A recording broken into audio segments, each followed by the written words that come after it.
All right, we're going to emphasize how the breath moves you into shapes, or does the shape move you into your breath? It's going to be something I'm kind of curious about today as we land in the shape. Okay, so we're going to start with a chest opener, an expansive waist, torso, side body sensation. So you're going to have a bolster across the mat and a block in front at the lowest setting. If you decide to do a chest opener that's different than this, like fish pose or other ones that offer you some more kind of balance support on the spine, go for it.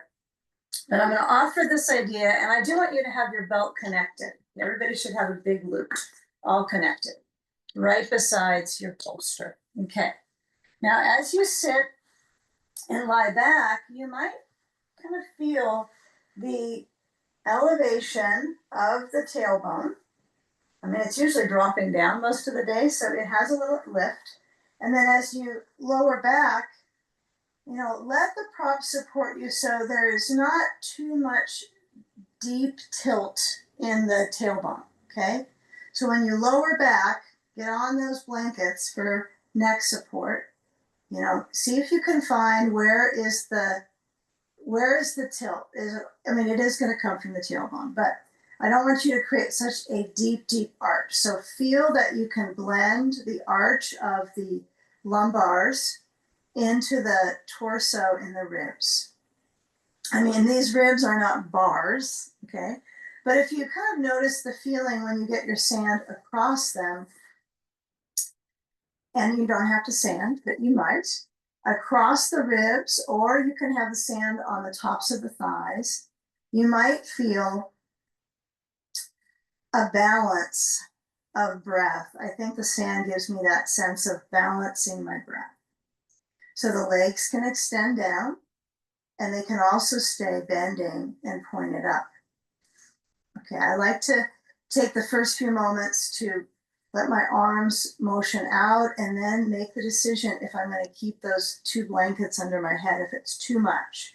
So you can always push one back and feel into your sensations of lengthening in the neck. So we want to lengthen, but we don't want to make the neck, squish in and feel this deep tilt and roundedness, right? So there's kind of a fine line in this pose for that. So if it feels good to have all that height under your head, it's okay. But if you can start to lower it down in time, maybe in a minute or so, feeling the arrangement of pressure on the core. And if it's possible to straighten the legs, I would make sure that they separate enough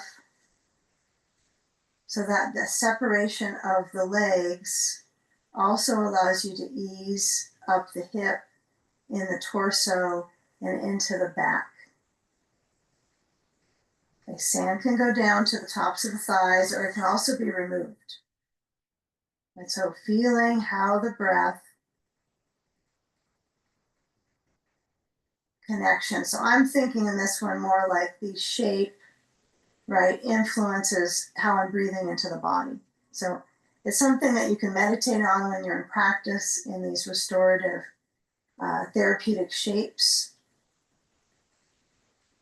But maybe the breath doesn't create the shape, right? It's the shape is trying to create how you're flowing into the breath pathways in the body, the movement and circulation that's beginning in our practice. So filling up with the right amount of oxygen in the tank, right? Noticing slow, gentle, emptying the lungs completely.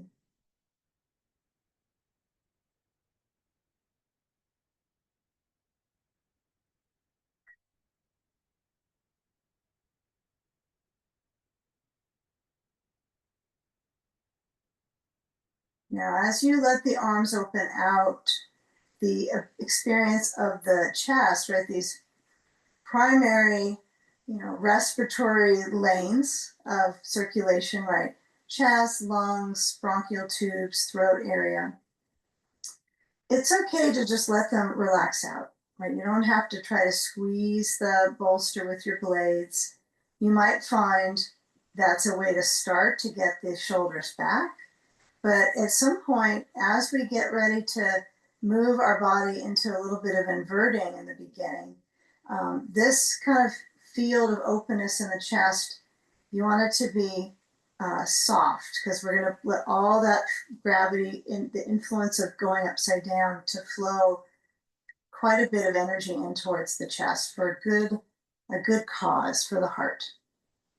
So now as your legs start to walk in, if they're extended down, bending, drawing them in, feel just before you start to move the legs up, if you happen to have a sandbag, how that grounds and kind of makes that foundation of the pelvis. Now, what's interesting with the block, if you're using the block and the bolster, is you got a really big foundation for your core, okay? So take off the Sand-Aid, okay? And begin to move one of the blankets back. Don't bury your belts. If your belt's somewhere under the blanket now, you got to make sure it's nearby to get. And then I would encourage you to walk your feet back, slide back, careful with the neck so that the blanket's under your head, not your neck, because it tends to slide. You tend to slide back on the blanket. And then you're going to lift up the hips and just scoot the bolster down so it's just under the back of the pelvis. And for me, I want to feel where the base of my rear, like the tailbone zone, is right at the edge of that bolster. Okay. Now, surprisingly, you might feel the block a tiny bit. I don't want you to have your seat on the other side, okay, on the block. Okay, now as you bring the knees to lift up, the feet come up. We first begin with that lower abdominal strengthening. And so when I bring the knees to point up, I'm trying to go vertical with the knees. I can't tell if mine are exactly vertical, but you kind of get the idea, not moving them deep into the chest. Okay. Now taking the legs up, if you can go both at the same time, let the feet go straight up. The legs are already up there. They're upside down. And just letting gravity help the lymph slowly move towards the collarbone. So we want to get a feeling of this kind of, I think of this as kind of the concrete, right? The legs. So I like to think my bones are going to benefit from this, right? The thigh bones resting into the hips. Okay, you can get sand on the feet if you're feeling so adventuresome. Or if you just want to have your feet up and not have any pressure on them, it's kind of nice not to be standing on them. We'll get sand on the feet at some point, but if you're sand curious, again, bend the knees, put the sand on the feet, bring the legs up for these moments. But otherwise, working towards stacking everything up from the feet, right, knees, hips, and then this length in the torso. Can you bring your arms straight back overhead? Okay, and as my arms are reaching back, feeling that the breath changes again, right? The state of the breath, okay, changes when you go upside down, right? It might feel like your ability to lengthen it has shifted, especially your inhale, because now you got all this stuff weighing down on you. Okay, your lower extremities are adding a little workout. Okay, all you got to have is shapes to go into. You don't need a whole lot of equipment, but it's nice to have bolsters and blankets and stuff. But you can do quite a bit of empowering work inside, just in these shapes. So whether you have sand on the feet or you don't, let the arms reach back, let the back of the pelvis feel how it's creating that nice curve. I mean, if you visualize, even if you have a little visualization of what a pelvis looks like, or here what's important is how it feels, right? What feels, that what moves out of it for us. We don't care what it looks like, it's how it feels. Okay, now as we keep that reach of the legs, flex your feet, get a belt, okay? And if you got the sandbag on, your feet have been flexed the whole time. The sandbag is nice to kind of help stack everything up. So it does bring some meaning to the bones. It's a little bit more, weight onto them. So that's the benefit there. Now, as you bend through the legs, you're going to take your belt, make sure the sand is off, belt to the feet, And then I want you to hold with the feet together and then feel when they're together. Feel the connection at the tailbone. Okay, notice.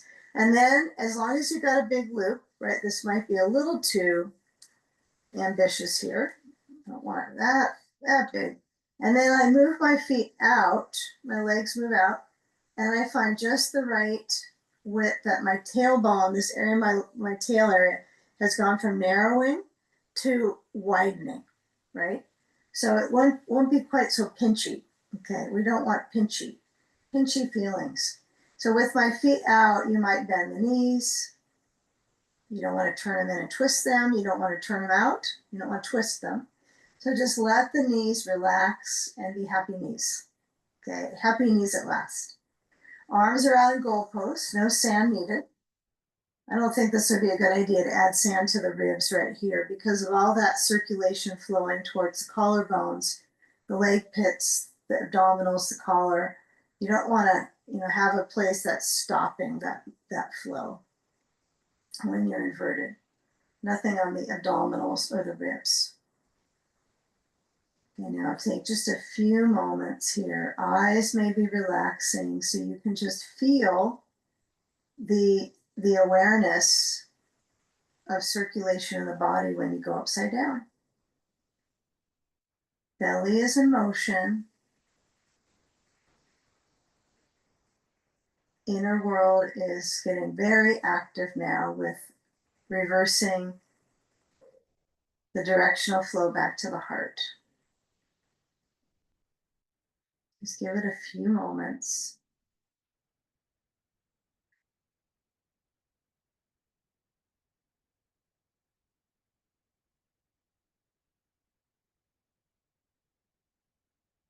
Bending the legs so that you can reach up to the belt.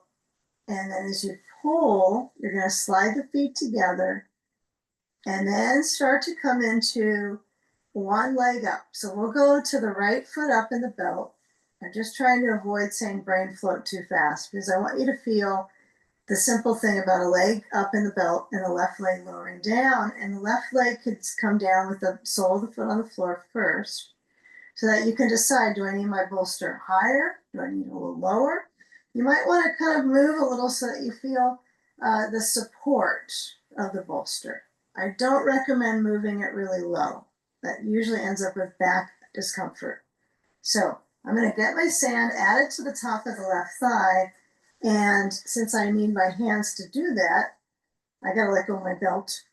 And then as I stretch the left leg down, now I can kind of bend the right knee and grab the belt and make sure that the loop is really, really big. And the buckle's not going to go behind my head. It's going to be on the side. And then as I place the belt to the center-ish of the back of my skull, right? Don't let the belt twist too much at the back. I don't think it'll be the hugest problem, but we want to have kind of a seamless support. And it might be important some days to give yourself a little more slack than you think with the belt, okay? So right leg is elevated, and we want to feel that the muscles in the back line of the leg, have some response, right? It might be a different feel in your calf since there's so much thick fascia there. It is a really burly area with packed, the muscles in there, thick, right? Tense, fluid rich. So when we're upside down, it might sometimes not feel as responsive, but it feels good to have them upside down. So at least the one leg. So we have this right leg hamstring focus, and you might hold the back of your head even with the belt on it for a little bit of time and try to decide, do I want this to be a little looser? Do I want to bend the right knee a little bit? So I'd rather focus on the inversion excursion versus flexibility matters, right? So if my right leg is a little bent, but I feel a little more peaceful all over, then that's the best choice. So let your arms, if they can, flow out to the sides. Your head might touch the blanket completely, even with the belt to the back of your skull. You might feel like you're as on the blanket as you ever were before, but now there's this little bit of traction for your neck. So just feeling, exhaling completely. Let the left leg relax down, kind of gift the hip flexor here, and then deeper in, right into the psoas, deeper in. Notice if you tend to pull the belly in, if you can find somewhere in between that and completely relax, because you're on your back. You create tone in this core area because of gravity here. But see if you can find that kind of inversion lane of just lengthening the abdominal on the left side. We'll call it the left abdominal. The left abdominal is extending. The labdominal. Okay, a few more breaths. Shoulders back. Give yourself more slack if you can't get your shoulders back. Okay, now when we change sides, we first bend the right knee a little bit more. Gotta feel the hook of the foot hook on the belt. Okay, and if your right hip is kind of lifting up, I want you to try to sink that right hip to the bolster, especially the corner of it. Like instead of, hiking up your hip, or you're just centered on that bolster. You're on it. And then take the sand. If you don't like to put it on your belly, you can just put it on the bolster or the floor, and then change sides. And again, be so curious. Sometimes I like to take the belt off, then move my other foot in. Sometimes I keep it on. It just depends. I think you got to go with intuition. Do I take the belt off my head, then shift it back on? Do I keep it on? See what it feels like in your neck. Maybe you want to let your head nod side to side between. Okay? And then we take sand, not sand two, but the leg two. Okay, back to the other side now. So right leg is straight down versus up. Got my sand. Sometimes the sand doesn't stay like you want, doesn't comply. So if it's kind of keeps falling off, you might just turn it and kind of pivot it a little bit on the top of the thigh. You might have more on your hip bone than down on the thigh. It's up to you, okay? I generally used to get so picky about the foot being straight up, but it's sort of difficult to get that to comply as well, unless you had a belt under your right foot. So if you want to get kind of really into that alignment piece, and you happen to have two yoga belts, okay, what is kind of fun to do is you put the belt on the right foot, and then you strap it around the left thigh so it keeps the right foot up, and then the left foot would have a belt as well. They'd be like, we need more props. I don't think so. Another thing you could do is have your foot at the wall. Great idea, right? That will help get that alignment.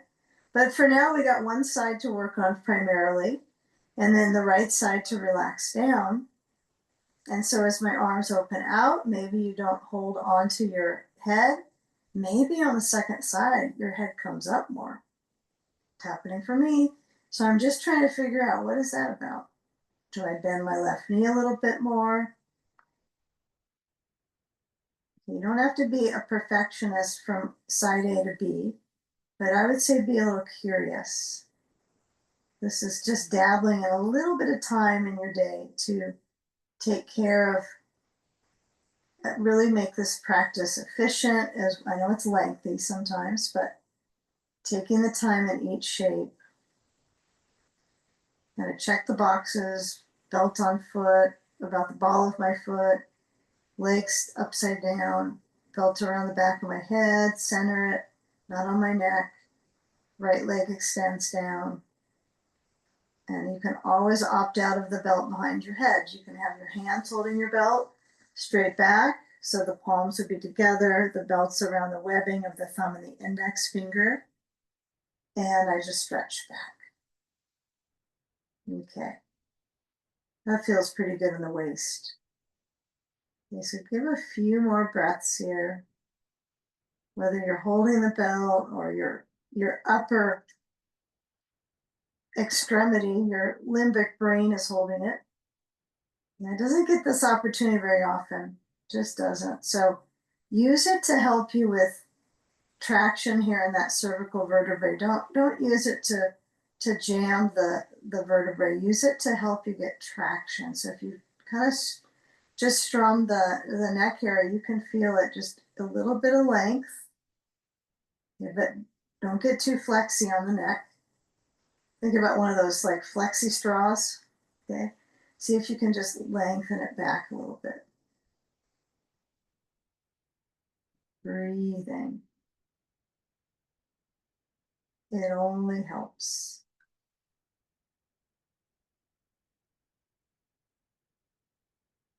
That doesn't sound as good as breathe, it only helps, huh? Okay. Now, what I notice on this side is that my leg tends to try to straighten a little more. So, you know, that's interesting, right? So when I lean back and I get ready to take the sand off my thigh, I just push it away. There it goes. Okay. Now, take the belt, hold it off your head, and then grab a hold of the belt with your right hand. So it should be at the left foot, perhaps. And then cross it over, but with the bottom leg, the right leg bending and sliding in, so that you'll have a little bit more kind of, see how this kind of just rocks the pelvis a little bit more? Kind of eases it to rock. Yep, and we're gonna start getting into kind of soothing our lower back coming up. And then we'll go into some tummy time work. I think I got it all written down for today, what we're doing. Okay, now, as you come back center, bring the right foot up. See if you can be kind of just ease over. I like it when the sequencing can be, you know, sometimes sort of seamless or seemingness, okay? So when I move my hip on one side, I might feel different sensations in the glutes, in the hip. One side might be tighter, so I'm feeling a pull. So it's not as if my goal is to feel that, okay, in the restoratives. I will feel some, but my emphasis is on having that lift of my hips, feeling the rotation through my ribs, okay, and the lift of my hips on the bolster is gonna help out my lower back, and I won't be twisting the lower back. That's the focus that you have with the bolster, okay. Now, last one, come back center, take the belt off your foot, grab a ball. If you happen to have a ball, you're going to place it center of the knees and then let the knees go side to side. I would just say kind of smooth out the edges of the back of the pelvis, right over to the hipness, side to side. You decide, is it going to go side to side or side towards my arm, kind of up towards the back of your mat. You can do a little smiley face across the back that way. Yeah, let it be really just completely improvised, right? You just gotta go with the flow. Okay, this feels good to stretch out my core. So nice to do this before we do a twist. Okay, so this is feeling like it's twisty, in my opinion. It's a little twisty, but now we're gonna come completely into sleeping sage. So we'll move the ball aside, we'll roll to the left, and then as you come down off the bolster under your back, I want you to push the bolster back, and then we'll take our blankets. Let's make it primo supported sleeping sage. So take blanket one, roll it up. Okay, you can also use a block under your bolster for this. You don't have to use your blankets, but and probably the block is just as well. So if you don't feel like rolling up a blanket, just put a block under your bolster. But have a blanket on top that's not in a tube, but it's flat, right? Blankets like to flatten out, but they will all flatten at some point. But when I'm turning, I can put my blocks under my elbows. So if you want to relax your wrists a little bit, you might want to put your blocks to the sides of your mat so your elbows could be on the blocks and relax your hands. Okay. Generally, we tend to just let the arms be on the floor. And I think that's okay. So I would say try it and see if it feels helpful. If it doesn't, then just put your arms on the floor, okay? So if you have never tried the blocks under your elbows, it needs to be under the elbows versus just the hands, right? So you can get that support. You can make them a little bit higher, but probably the second setting is as high as you're going to go. But then it brings the shoulder back up and tightens it. So this is if your wrists need a little bit of reprieve here. And if it just doesn't feel right, and it tightens the back a little bit, then you just push them away and arms on the floor. Okay, but feel how you coordinate out of the back movement across the ribs now to the heart. And relaxing your face. If this feels too much lift for you, you can always take the blanket away from under the bolster. You still want to have a blanket on top to support the neck. You're noticing the heartbeat on the side. Relaxing the shoulders and the back.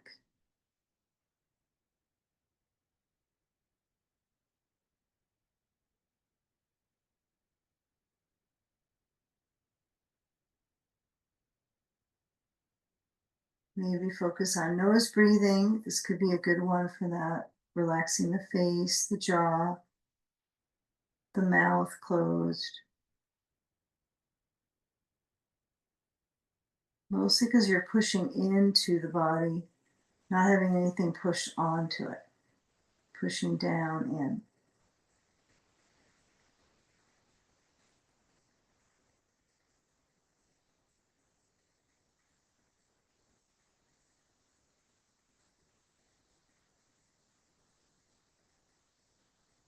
Okay, now as we start to shift into our hands down, okay, kind of trace the spatial rotation. We're going to be coming into boat pose next. So hands push, arching. Okay, now this doesn't mean everybody has to do boat pose the same way. What I was playing with the other day is how we would teach it more in the therapy, what you would call the, when people are a little more challenged than using the belt. So what we're going to do is offer these two options. I'm going to show you the easiest option first, because you might feel like, yeah, that's a great thing. I'm just going to do the more easy option. Okay. So legs go up the bolster. Okay, and it's kind of nice. Lean back, elbows on the blocks. And your work is on lifting up tall, right? You might find, okay, we're all different heights. So I'm so short. Maybe this works good for shorties. Okay. So I'm not sure if it's going to work for a tall person. Okay, I will admit, but I've seen it in the trainings, and we do this for all lengths. Okay, now option one is here. And this kind of gets you going, gets you aware of the core and the legs and all these parts. But option two would be to take my belt, and I'm just going to leave my legs on the bolster because it gives me some extra work, and then place it overhead, big loop overhead, and then scoop up your feet, right? You can slide your feet in to get your feet, and then bring the belt to your upper, right to the armpits. The belt's got to go high. Okay, I always get really worried when people have their belt low on their back and try to do this. I get very worried. So make sure the belt is really high. And even if you just sit like this, right, you're getting a little bit of boat pose. Okay, so when I lean back, right, I'm going to see if I can kind of blast off. I can get my legs to go up.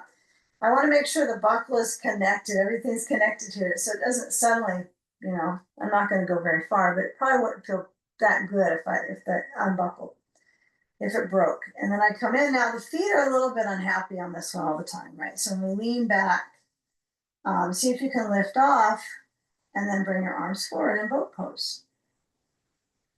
Okay. So that's one way to work on boat pose. I know it's not the favorite pose of anybody, but this way we're recruiting.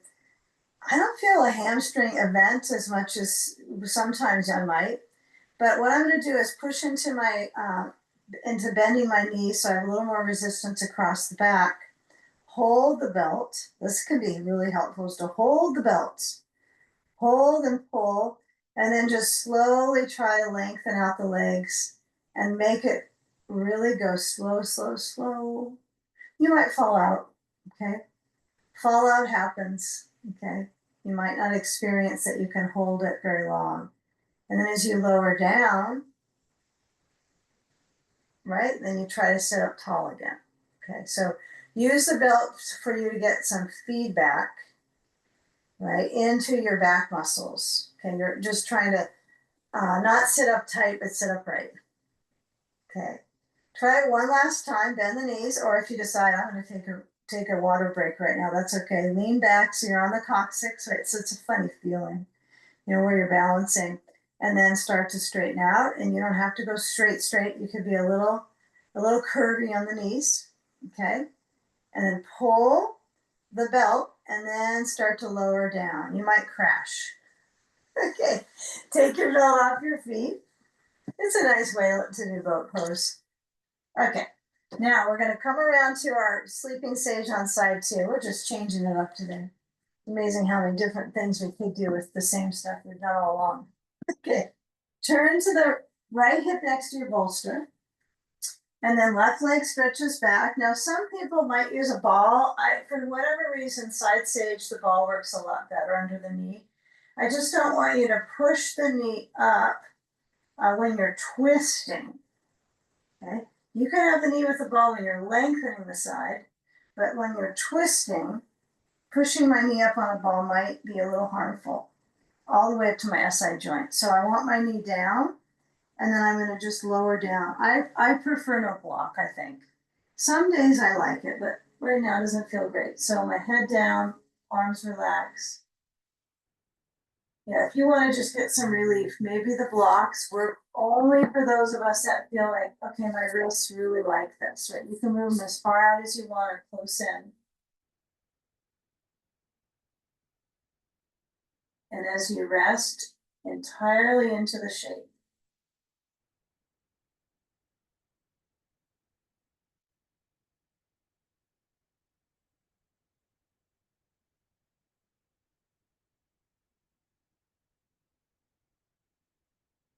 Just breathing slow.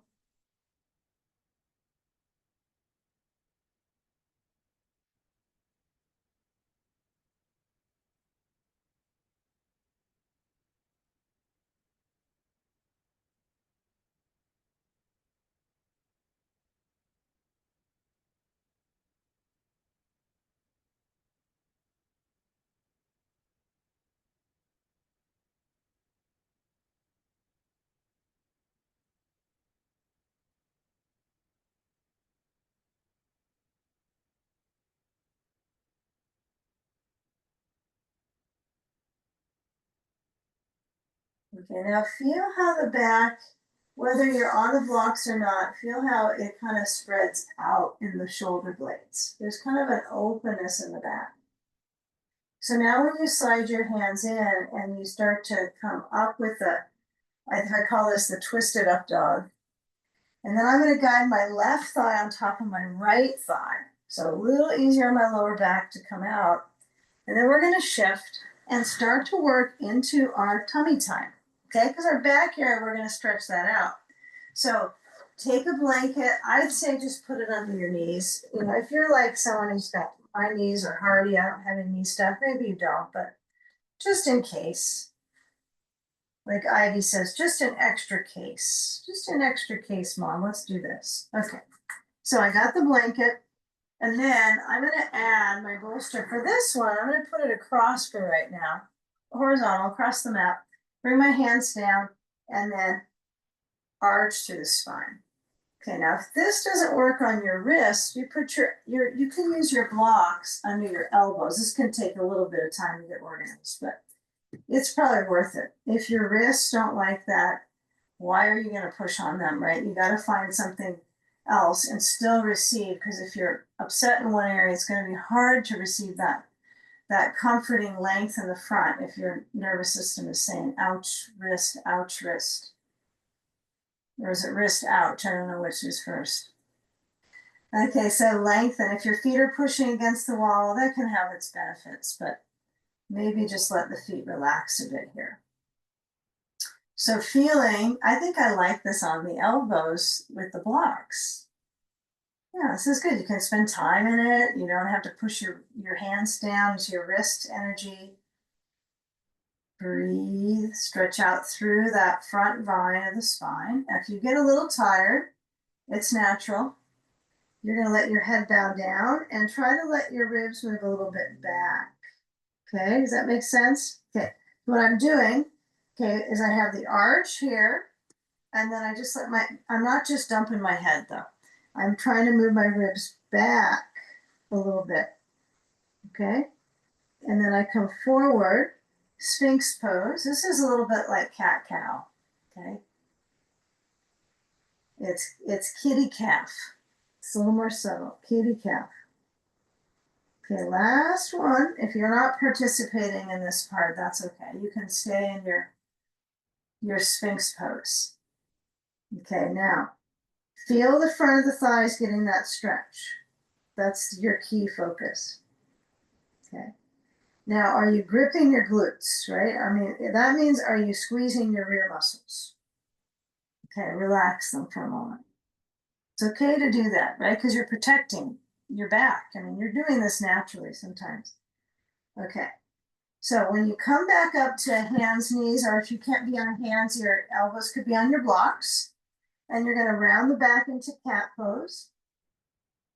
This is serious Halloween cat pose. And then arching the spine. Okay, chest forward-ish, and then let your back round. So take a few more, just a few more cat cows. Arching. And flexing. Now, if that flexing for you doesn't really involve your hip flexors, try to feel the back of your pelvis kind of rounding in so that you can feel that the thigh bones kind of, it's like your femur, it motions up a little bit. Okay, top of the thigh, the bone there. Okay, now when you come back center, turn the bolster lengthwise. It's like you got a surfboard here, or a surf bolster surfing. Okay, lower on down. So my bolster is touching the tops of my thighs. I kind of like that actually, when the bolster is about here. I don't like it just up here because then I have back uncomfy. I don't like that. So when I lengthen out, now see if you can just move you probably need your blanket here, aren't you? So lower down your forehead to where it's a comfortable height. So you might have to bulk up your blanket. Doesn't matter what it looks like. So forehead on blanket. Okay, I'll cue you through this so you don't have to look and wonder the whole time. I'll cue you. It's going to be really gentle, but the key would be forehead on blanket while you're doing this so you don't tighten your neck. Okay, forehead on blanket, arms down so they're by the sides like you got jet airplane wings. Okay, think Superman. Okay, so arms stretched by the sides. Okay, and feel when your arms are reaching to the sides, see if you can just be okay with that's enough, right? You might look and peek at your shoulder and they roll in. So see if you can kind of roll them back. That's it. Just roll them back. Just keep it simple. Okay, they're kind of pinned by your sides. Okay, now as you lift your head up now, yes, that's right, lift your head up. Keep reaching forward. Feel the tops of the feet, and if they don't push any further, that's because you need to feel your glutes working now. So if I'm just relaxing my glutes and I try to get my body to go up with my head, then I'm going to hurt my back. So squeeze the glutes, maybe separate the legs a little bit. Breathe. This is definitely our baby back bends, locust. If the shoulders won't go back, just try. It's tough. Breathe. It only helps. All right. Let's lower our forehead on the blanket. Whew. Bring your arms down and forwards. Okay. Relax the shoulders. Get them stronger, right? We're working on upper arm area here, but just let the hands be on the floor. Hands on the floor. Okay, I hope you're not going to kick a wall here. So what I want you to do is lift the left leg up. Okay. See if you can reach through the foot, kind of like you're trying to point your toes on the left foot. Point your foot. And then right arm lifts up. Okay. I am going to keep my head on, well, not right now, but head on the blanket, right? So right arm up, left leg up. Okay, now you're trying to reach your right arm versus reach your left leg that far back. The left leg, the glute, you recruit the glute, but you're not recruiting to tighten your shoulder. You're just trying to reach it, okay? Right hand down, take a break, maybe wag your tail, okay? And then switch sides. So you might find leg first or maybe arm first. I don't know, I think the stronger part of the body. So I lift up the right leg, stretch the left arm forward, left arm forward, forehead down if you can. Breathe. Really try to keep that reaching through the arm, down back through the leg. Okay, now as you lower down, okay, slide the hands back. Okay, shoulders kind of rolling. Come on up, come back to table. And then let's bring our hands under shoulders, lift up the knees, and maybe a downward dog. If you're like just opposed to downward facing dog entirely, what I'm going to recommend you do is if you can get the knees up, walk your hands back to your feet and take a forward fold. So something where you're elongating the uppers, the back space. I think just the back space is stretching, period. Okay, whether it's dog pose or Uttanasana, I like this one, I think, better versus holding a dog pose for a long time, just so I can just let gravity help drain out, right, the stagnation here. So hips are lifted, knees are bending, circulation to my face is so good. You can tell, right, when someone's upside down how they sound. They sound very nasally. So flush it out. You can hold your elbows. You can let your arms drain. You can hold the legs. Some of us, this feels a lot better to just hold the legs.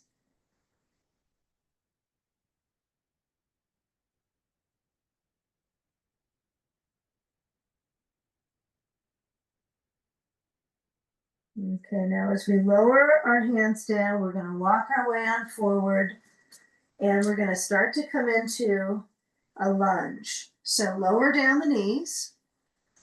Take your, because a lunge really kind of one knee's got to be downwards. So we're going to step forward with our right foot. I got my 2 blocks at the second setting so they don't wiggle and I don't fall. But my knees are together and I step the right foot to the top right corner. So it turns out, and then I'm just going to pivot my bolster. So it's across my mat now. Okay. Walk the right foot in center so you're lunging. And I would say find the back knee so it's not, deeply pushing the blanket, but you're stretching the quad a little bit. It's like the bolster kind of fluffs the quads. It's a quad fluffer. Okay. Now, if you're not touching down on the bolster, there's nothing wrong with you, right? Sometimes what I'll do is I'll put a ball on the bolster, and so I can kind of massage my quad a little bit. I don't know if you've ever tried that before, but the only issue I find with that is my knee sometimes goes over my toes, and that's not the best thing. Although there's arguments on that one, seems to be off and on. So I'm going to stay with it's going a little bit forward, but I'm just pushing and I'm just letting the ball push into it. If you prefer the bolster over the ball, then use just the bolster. But the blocks can go higher and you can create that arch. And the arch is kind of a fantastic reality here in my leg parts. It's like, this is kind of powerful from my heel to my knee, or my knee to my heel, however you want to think about it. And then back into my hip, my sitting bone, then up into the hip socket. So feeling if you can bring your arch a little bit, lifting the sternum up. Breathing, maybe closing your eyes. It's only temporary, but it is good to sometimes kind of turn inwards with your lens and just feel and breathe. It sometimes will tell you to get out of the pose, that it's time to get out. Okay, now we go to side two, and I would just step forward. Okay, if you were using the ball, put it to a place it won't roll away. Step the left foot forward and the right foot back and lower on down. We're going low lunges today. Okay, so ball, maybe you weren't into that. Okay, side two feels a little different for me with the ball. So feels a little more strained. So you might decide to go with or without. What else could you use besides the ball? Blanket, kind of a mid-sized towel would work. You can wad it up at the top of the thigh. It's worth working around with props because this idea that we all have to slide our leg all the way down could make you feel pretty crooked in your back. Crooked back. We don't want that. So this makes it feel more balanced in my back with the ball. Don't use a tennis ball, that's too pokey, but maybe you use it, maybe you don't. Okay, but feeling, and this is how we're going to get into pigeon pose. So just a pigeon warning. Okay, and if you're not a pigeon pose person, don't worry, we'll have a variable modification for sure. So feeling where that stretch is. Now the blocks could be high up. I know some of us are going to stretch our arms to the ceiling and do some more little more intense variations of this. I'm trying to just plot my way into my hip work. So it's a plot to work on the hip. The plot thickens. Okay. So you're going to lean forward. Okay. And then get those blocks still in front of you, right? They should be supporting you. And then kind of feel, if you've got the ball on the right thigh, it's going to go away at some point. This would not work to go into pigeon with the ball on my quad, would it? Nope. But I do like it to kind of get me towards that leaning. So I'm going to take the ball away. I'm going to have it over on my left side anyway. So I'm going to walk the left foot, toe, heel, toes, heel. So turn to the right with the left foot. It just slides over. And then we lean in and move the left heel to touch the side of the bolster. It's not up on the bolster. Okay? So you lean in, and some of you might find you just know how to get into this. You already know. So you might have your elbows on blocks or on the floor, but it is pretty nice to put the ball under that left rear. And it kind of kicks you into, it's a pigeon kicker. Okay. It helps you lean into the shape a little bit. And you don't have to roll on the ball. It's just a nice responsive surface. Some people teach putting a block under the rear, a blanket, but if you don't want anything, I don't want to say you don't need anything, but it might feel helpful to try things out if it feels good, if it feels like a good response. And if you're used to nothing under your rear besides the bolster, stay with that. Okay, now those of us not in pigeon, okay, we didn't forget about you. You're going to take a seat on the bolster and bring your left foot forward on a block at I'd say low height. Don't go too high. So low height block, and you're just going to lean forwards. Okay. You can have a ball under the right knee. That might be helpful. So leaning forwards. Okay. Can you see me okay? I think Floyd can maybe put a thumbs up. I see her. Okay, I don't know if my head is cut off here on the screen. Is it? Okay. Sometimes I see that, but you don't see that. Okay, we're good. Okay, let's take a few more moments here. Okay, so it's left leg focus right now. Left hip focus. The left foot's on the block and you're seated forward fold, or you're in a pigeon fold. Okay. You're in a pigeon hold. All right. Okay, so when you're leaning in, you can sense the side gets kind of a little bit of a pull. It's like you're trying to free the skin there as well. Okay, so navel area gets this kind of interesting length, I think, when I'm in this pose. It doesn't quite feel like it's dumping in the core. It's inquiring from my posterior core to the front. So as I come around, this one is a little easier to get into because you don't have to walk and lunge into your pigeon. You can just come on up into your bolster And then bring your right leg down and your left leg back. Same with the seated pigeon people, right?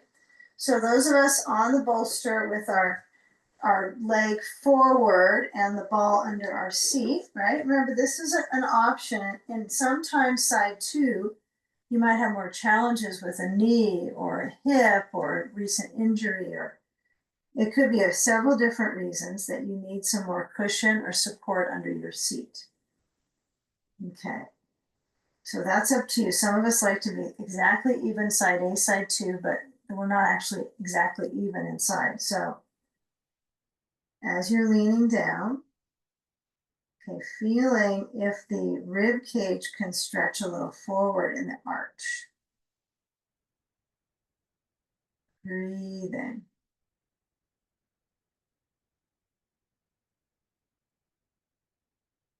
And if you're in the seated pose and need a little bit of a refresher, right, you place that right foot on the block, the low setting. You can have your ball under the knee and then lean forward. Right leg forward. That's the focus, right leg. Okay.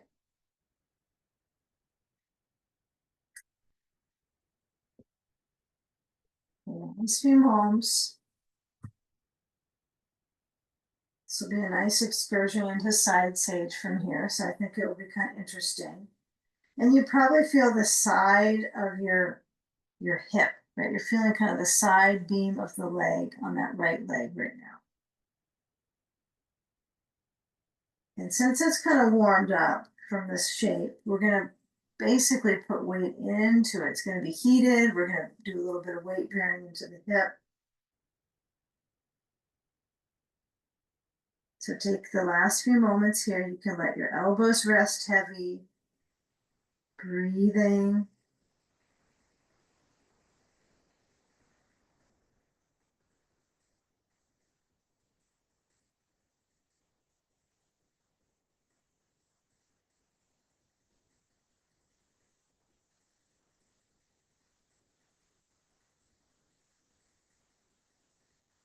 Okay, just let all the air out at the end. And we'll start to build one more time. Kind of this final set is going to be in respiratory work and into low back and hip. And then finally inversion. So as you lean in, okay, you're going to come back up with your upper extremities and then just bring the left leg and swing it forward. You know, maybe a cobbler's pose would be a good idea right now. So soles of the feet together, knees out. I'm just on my bolster. My knees are out. I guess I still like blocks under the legs because I want to create this kind of this bowl here with the legs, as well as I know the pelvis is one too. You know, can't help that. There it is. It's that bowl. But now if my knees are out, I can have my blocks low. I got no interest in trying to work on flexibility in the adductors, but I do want some circulation there. So when I lean in, I hold onto my ankles and I let my elbows press to the legs. Okay, so maybe for some of us, the blocks are lower. You can always try to go high up, or at least the second setting on your block, and feeling if that creates an openness across the back, right? This lower back. So the low back, that's up here, not down there. And then the pelvis, right? And if it's too much to use your elbows, right, you can have your hands on the floor. You can have your hands back on the bolster and sit up a little bit and lean in this way. Okay, so feeling now, if I'm pushing my chin forward, I'm trying to actually move my neck a little bit back to help my neck alignment. Okay. So breathe, lean in, right? If your ankles don't like it so much, right, you can let the knees lift up a little bit more. It'll probably feel easier on your ankles. So if the knees aren't too far down. And then as you come up, okay, let go of the ankles, let them go. Okay, and then turn. If you're going to go towards the wall space, this would be the time we might use it for side sage. So as you come down to your right hip, you're going to push the blanket, both of them behind you. If you're one who likes a blanket under your hip on side sage, this would be the time you could add it like this, okay? Yeah, some people really like side sage like this. They like the blanket, then the bolster, and then lean in and they make this blanket higher, okay? Or put a block under it and then reach to the wall. I like a wall for side sage. I rarely get to use the wall in like a classroom because it's just too much to set up. So if you like a little more curve in the ribs, then don't use the blanket under your seat, okay? Okay, then I just have my two blankets. This is the traditional. And I use a ball and I use a sandbag. Yeah, make this a good one. Okay. All right, sand over here. I can't believe how coordinated these turquoise and gray is. I don't know how that came up today, but that's funny how it randomly happens. Okay, take a sandbag to the left hip, lean in and stretch over. Okay, if you stretch over, because this has more surface reach than we do when we put our hand on a block, or if you got a wall to reach to, it's going to feel like you're just doing a better, I don't know if a better pose, but you're improving and refining the circulation in this pose, right? If I have something higher to reach on. Okay, so I really like the wall. Now, of course, it's only temporary that you're going to be comfortable touching the wall so long. But reach up and let that left hip just slowly get traction to stretch the hip and the torso. Okay? Now, you can certainly bring the left arm down. I don't think this is the smartest move for the joint to just drop it to the floor, like all the way, like boom. You're going to want to keep it, sustain that lift or stretch it open or rest it on the bolster. So if you do stay overhead but need something, you can put a block here, right? That's okay. But just moving it all the way down, like to the floor all the way, just depends on you. We're all a little different with it. So find the right amount of support for your arm, which it could be on the floor besides you, right next to your right arm, okay? Or it could be open. So feel if the neck likes this little bit of rotation. Just breathe. You can always play with moving the shoulder a little bit around. Feel the fluidity. Let your head relax.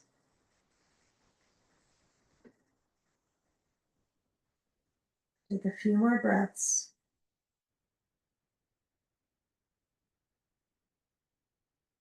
Make sure the sand just feels like it's helping you, not tearing things apart here. So if it feels like it's too far down, okay, and you're getting more of a back challenge, you might put it up on the ribs, and you might even put it up there and bring your left arm down and turn your head in towards the blankets.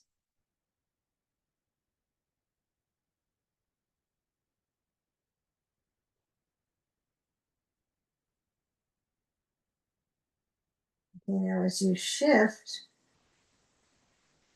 out of this right hip side sage, let your left arm open, move the sand over to the left side, and then take your rib cage to the right, come up, and then take the ball. Now, what you could do is put the ball on the bolster, and then lean back on it and rub side to side, holding your head. Just sink into it. And you might find that you scoot your pelvis down a little bit so the ball goes higher in the back. Of course, we're all different lengths, so it's going to be different. For my advice to you will be different because, you know, the parts that touch are different when you're short. That's all.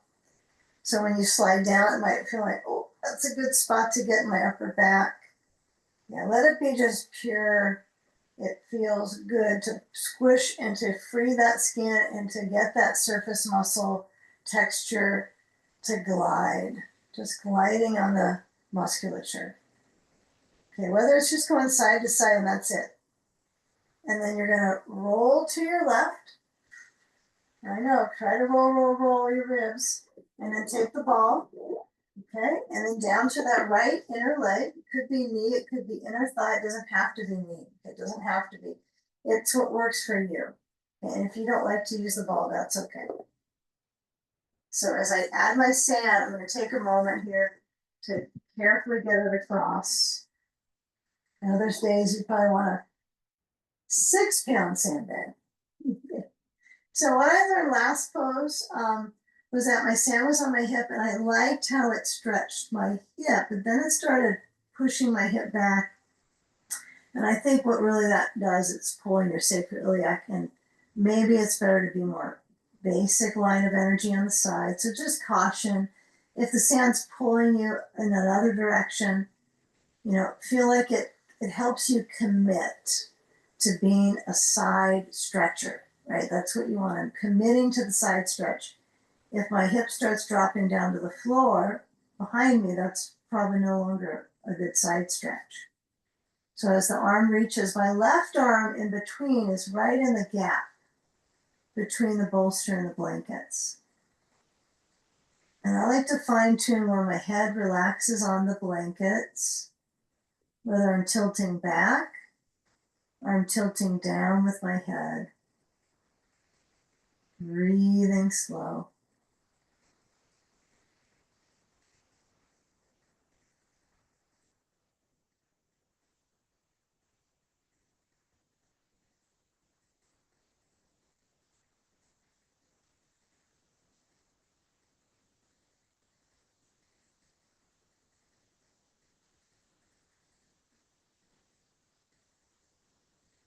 Okay, now one side might feel a little bit more hardy or just capable of the endurance of keeping the arm over. It just might be so. So if that is the case, right, you can keep it up or you can let it lower down for balance.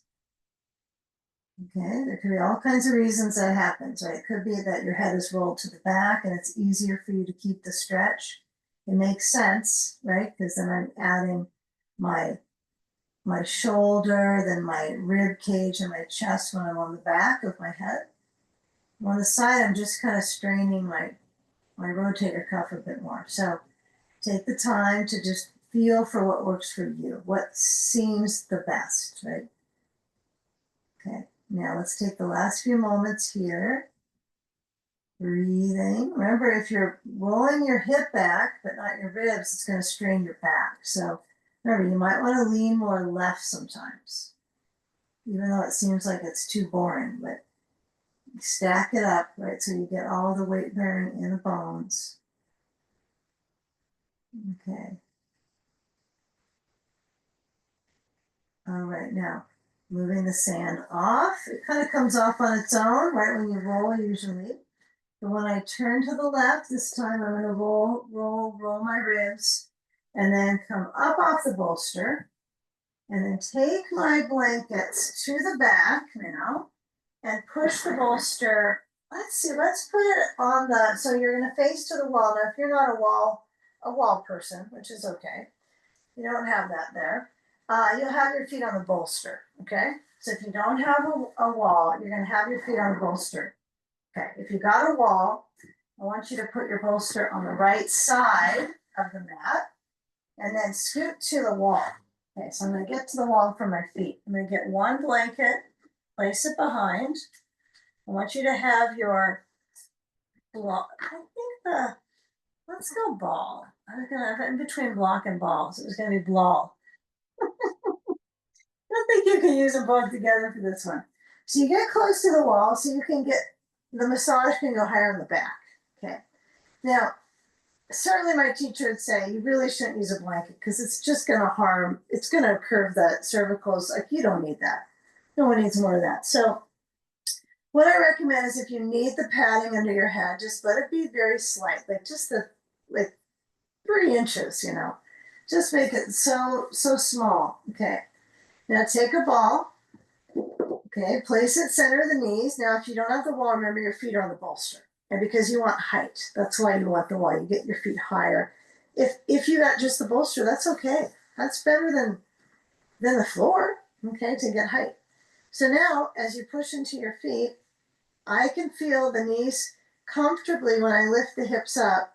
And the argument for the blanket under your head is that it helps you from sliding too much too. So there is an argument for that. but I just don't want us to round the neck more than we already live with. So lower the spine down. All we're doing is lifting and lowering the spine, massaging down the spine. You can feel where the parts of the spine now are thick, right? And then when you push into your feet, you could activate it, move them away from the wall, breathe in. Exhale, push, lift the hips up. Come back to breathing in, right? Generally, we breathe in as we lift the hips in general. And then we lower down. The arms go with the movement down the spine.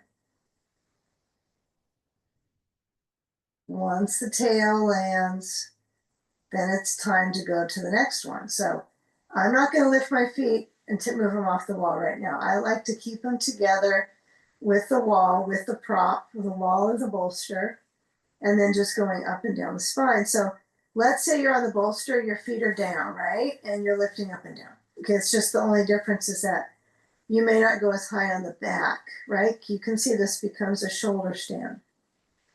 And they can always use a little massage, right? The shoulders. Okay, now last one, feel that arch through the spine. Breathe in, scoop the back of the pelvis into the lower back. Yeah, and kind of feel, does that feel okay for your back, right? Generally, we don't want to spend time on that lower back hunching. So it begins with a round and to get up. So I want, as you come down the spine, really trace the spatial outline of the vertebrae. Feel the touchdowns, touchdown, touchdown. And then feel where it's the thicker part where it sometimes just feels like it's just the back of the pelvis now. And then once you land there, you're going to take the ball, bring the knees in, take the ball, and then I'd say just scoot back, kind of shift your back onto the blanket, and then place the ball under the sacrum, and then shearing the sacrum going, the hips are side to side now, okay? All right. Now, when you're ready to move the ball to the right glute, you're just going to use your hand to move it over to the right rear and then go across. Now, I might move the ball a little bit lower. I want to feel where it's close to the back, the glute, and then over to the rim of the back of the pelvis to the hip. So that's where I want to kind of get the ball primarily set so I can just rock across that area that can get really stiff, tight, stagnant. Just use the softball to roll there, right? Safe as could be the softball. And it's okay if it doesn't feel extremely spiky or, upsetting. It's just the softer ball interacts with mobilizing the fluids in these tight tissues, okay?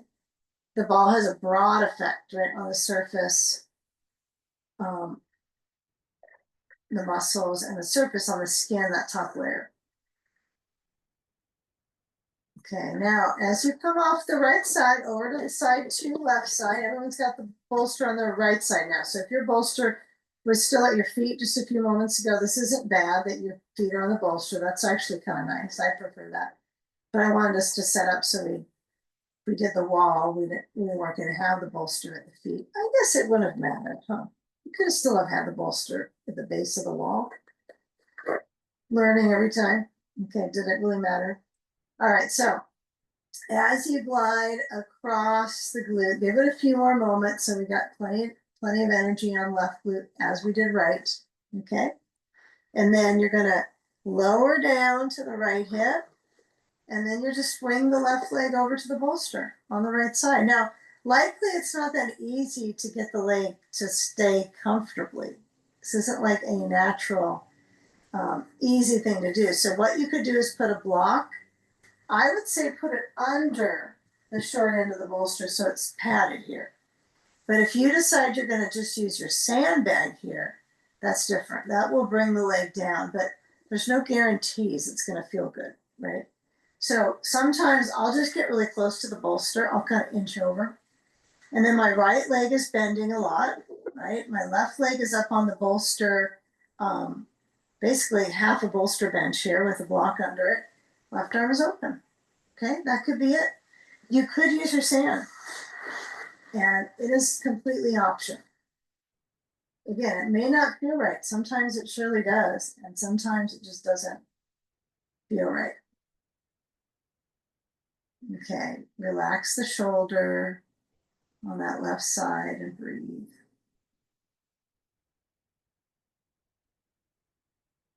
Sometimes having the bolster up on the block does not work with the sandbag as well.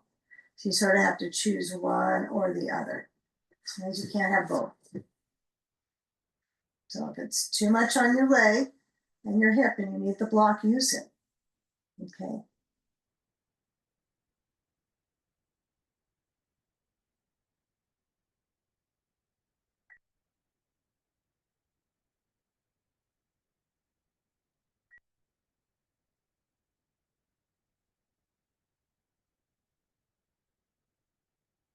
Now feeling as that bottom leg, the right leg, that's the leg I mean, the leg on the floor.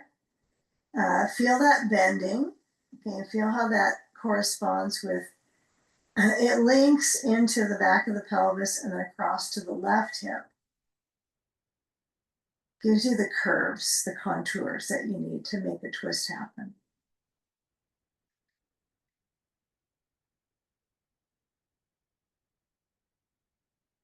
Okay, take a few more breaths before we switch.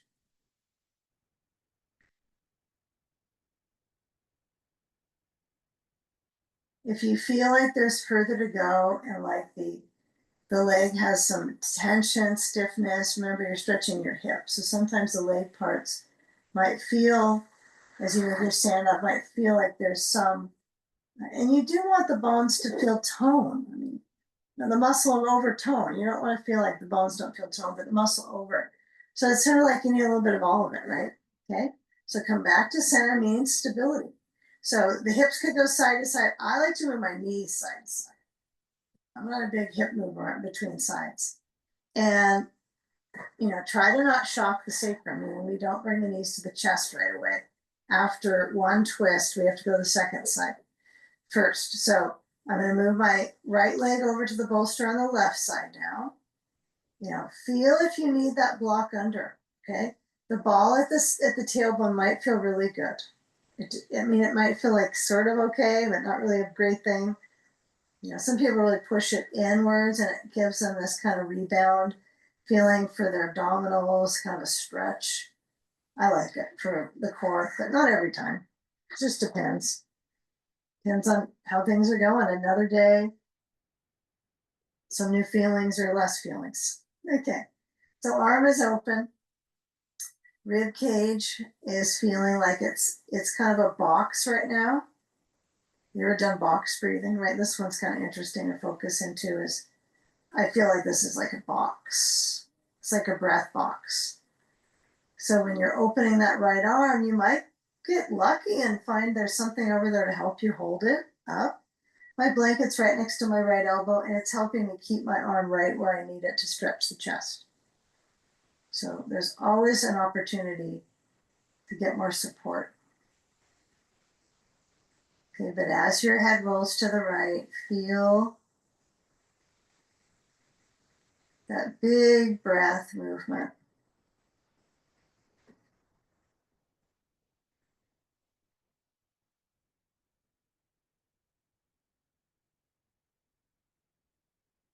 And we're kind of going into the final here. So really feeling how the shape moves you into, it moves the breath different ways. It might feel like of course it's in the respiratory muscles, but just feel how the shape moves you, moves your breath, moves your sensation of the movement of the breath.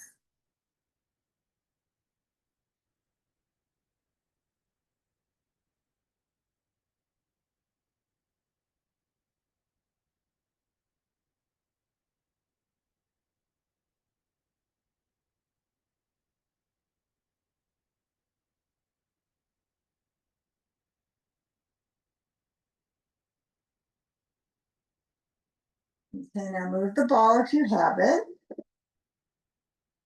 And then move the sand and then start to head to either legs up the wall or bolster bench, which means legs up the bolster bench. Pretty good pose, like bolster bench. I like it. That some people call it instant Maui. Okay, I like to go into an inversion. You just don't have a lot of opportunities to get your legs to lift up. So bring some happiness, right? So that as we move across and I'm rolling, right? I want to move so that the sacrum gets a little bit of shift, right? But eventually I'm just settled on it. Okay, I'm not trying to swerve side to side. You know, it's kind of interesting because you know, the breath kind of moves you into the shape, and then as you're in the shape, right, you're going to feel some transition of maybe not fluid. I mean, I don't necessarily feel and hear it draining and the blood going back to my heart. I mean, luckily that would make me crazy, but it is interesting to notice the different cycles and the pace of the breath, the tone of the breath when you change the shape. So we have this whole opportunity in this cycle of poses we do, where if you're on bolster bench, which isn't this pose by the way, it's the legs up on the bolster with the blocks under it. You can have your stand on your shins or on your abdominals. You can have it from the heart to the belly, right? So when you have the legs to have elevation, right, it just starts to assist the lymph, right, to drain towards the openness here in the collarbones, the chest, the endocrine glands. And this is where it's able to then move. That's where it's its center, right? The thoracic duct, and then it moves down through the blood, right, into the organs of detoxification. So this is a good one to just land in, getting it a little inverted. Doesn't have to be a headstand. In fact, this is great because I can kind of relax in it. I'm not pushing on my head. I'm not tightening my neck.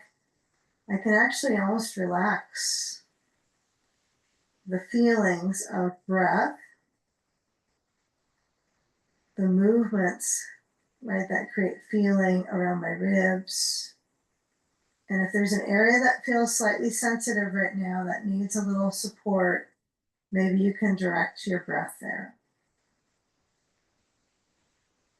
I mean, sometimes, in a class, we might think it's bodily, right? But use the breath to calm, to center.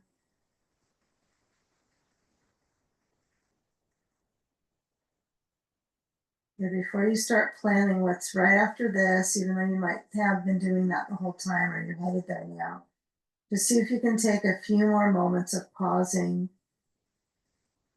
and feeling that massage of the organs with the breath moving in the belly, swallowing to clear the passageway of your throat.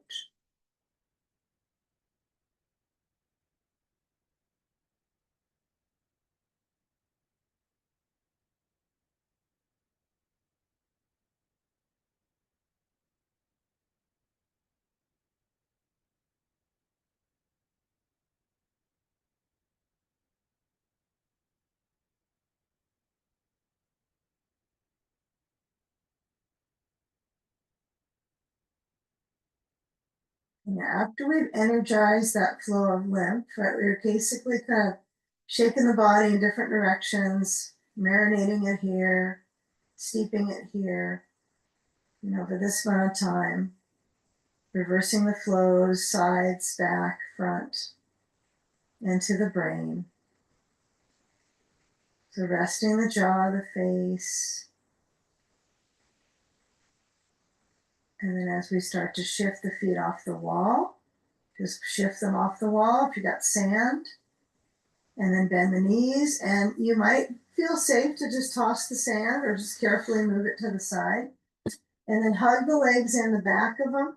Feel the lower back terrain sense stretch. Now, not all of us want to squeeze the knees that far in. So you have to be kind of sensitive to that. Notice, well, is that the best for my back? To have that much of a curve? Maybe I just have a little bit. And I kind of keep that steadiness of movement in my abdomen. Right, this is the greatest, right, for that core is to be lifted with the hips upside down. Working the breath, working the movement of the belly, or maybe just the diaphragm right down. And then roll to the side and be in a little cannonball shape, really little fetal position, and then come back to life. Come into your life. Take a seat on the bolster, or if you're not on the bolster right now, you could be sitting on a blanket, but let the spine just gently rise out of the pelvis. And feeling that flow of the neck, maybe your chin lifts slightly up. And then feel your head center and feel your neck move a little bit back. Bring your hands up to the heart center, palms to palms. And in our virtual and connected class here, let's take a moment together from all the areas that we're practicing back into the present breath. Inhale, breathing in wellness. And with our exhales, bowing into the peace within your heart. Namaste. All right, thank you.